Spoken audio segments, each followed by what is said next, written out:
How much attention should investors pay to this rally today? Is it about the rally and kind of risk on? Is it about, the bear market sort of fade that we've seen over the last couple of weeks? What does discipline and smart investing look like here?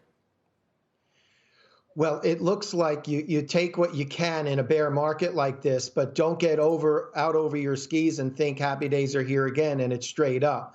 I think this is a bear market rally.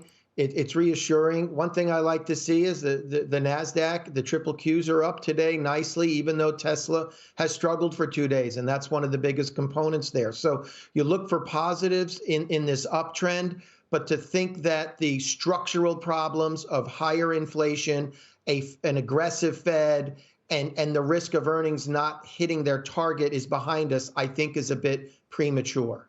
Mark, the argument not too long ago was, oh my goodness, if you're in cash, then the value of that is just crumbling around you. You got to put it to work in stocks. And yet, if you had sat on your cash, suddenly you can buy a lot more stocks. So just strategically, not saying that people should be all one way or all the other, what is a smart cash strategy for the retail investor right now?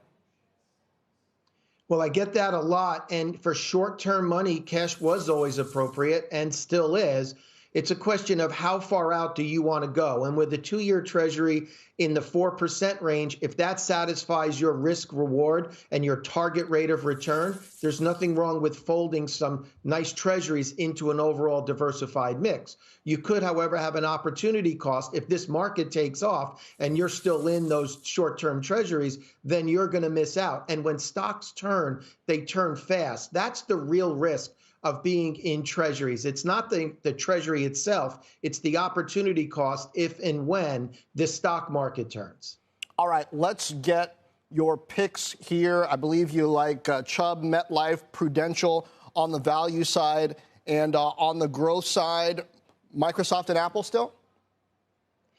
Well, on the value side, we like broader financials, but because there is a risk of a recession, and we think it's more of a modest one if we have one, we think insurers have less credit risk than banks. They're selling at higher multiples, but they have very strong dividends. And internally, insurers have done a lot with their product lines to deliver investor returns. And we think the higher yields and the term structure of interest rates is really going to benefit them, especially with the bond carnage, hopefully in the rearview mirror. Yeah. Mega cap tech is something we've liked all along. We think they're leaders, they're market share dominant, strong cash flow, strong balance sheets. And if you're selective in that space, you pick the winners, you avoid names of lower quality on the tech side. And we think longer term investors will be rewarded. Okay. Mark, thank you.